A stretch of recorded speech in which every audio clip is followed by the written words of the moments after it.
nearly half of all carbon emissions come from the operation of our buildings. 40% of all of our energy and materials go into our buildings. 72% of our electricity goes into our buildings.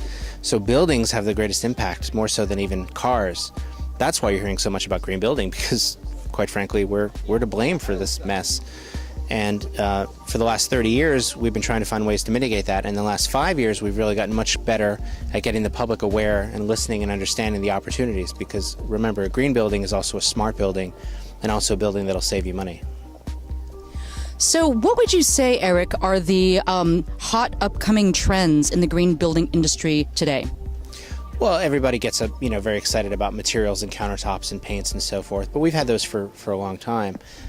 Really, I think the trends that everybody's going to start seeing there's several. One is the way we build our buildings is going to change dramatically. We've built in the same way for 175 years, little sticks of wood at 16 inches on center. And that's starting to change with these new energy efficient prefabricated systems. And you can see a lot of that here at West Coast Green. Secondly, your relationship with energy is going to change. We're going to have monitoring systems and feedback systems in every house. We're going to have smart meters instead of dumb meters. So instead of you just kind of using as much electricity as you need and then getting a surprise bill every month, it's going to be more of you're going to know on a day-to-day basis, hour-to-hour basis, what's the cost of energy and how you can affect your behavior to do that. So let's say at 3 o'clock on a Thursday when everybody's consuming energy, you might get a little warning that you should maybe dim your lights a little bit or defer washing your clothes until the evening when power is cheaper. And those kind of things will really start to go a long way in getting us out of this rut that we're in of this addiction to oil and this kind of weird dependency on burning coal to create energy. Wow, that sounds really great. So, I hear a lot of things about, the high-tech innovation around green building and, energy reduction. But what about having a home that is completely organic and non-toxic? Is that even possible? Well, not only is it possible, but, we can do it now. I don't need to wait for any invention. It's unlike the car industry, which is trying to figure out some sort of magical hydrogen fuel cell. We don't have to do that in the building industry. If I wanted to, I could, for you, build you a completely net zero house that produces more energy than it consumes, that cleans its own water, that grows its own food, that's filled with healthy materials that won't kill you.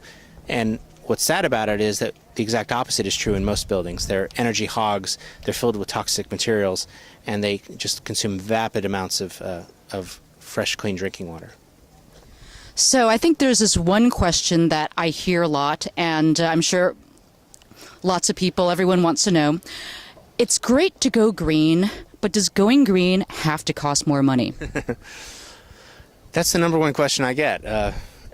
No, the question is no. I mean, in truth, if you're looking at a building and you're building it the same boring, traditional way, and you try to add green on it by adding solar panels, of course it's going to cost more, but that's the wrong approach. But if you step back and rethink green from the start and integrate it into the overall design and create something truly integrated, in other words, if you orient it to the sun, if you take advantage of the breezes, if you understand that light brings with it heat and you can control that, and if you're much smarter about the building, suddenly it's cheaper from the outset. Except for maybe solar panels and a few other things, green buildings don't cost more, they cost less. And more importantly, they cost much less to operate. And that's where the real impact is. I mean, if you think about it, we build our buildings for 50 to 100 years. So the idea of, what you spend on your monthly energy, water, and gas bill is really the best place to start. Thank you so much for joining us today, Eric. That was Eric Corey Fried of Organic Architect. I'm Lorna Li of Green Marketing 2.0, here with Steve Morozumi of sfenthusiast.com. If you're interested in learning more about green building, go to your local independently owned bookstore and get a copy of Green Building for Dummies. And we're here at West Coast Green, the premier conference for green building and innovation. Thanks a lot and bye for now.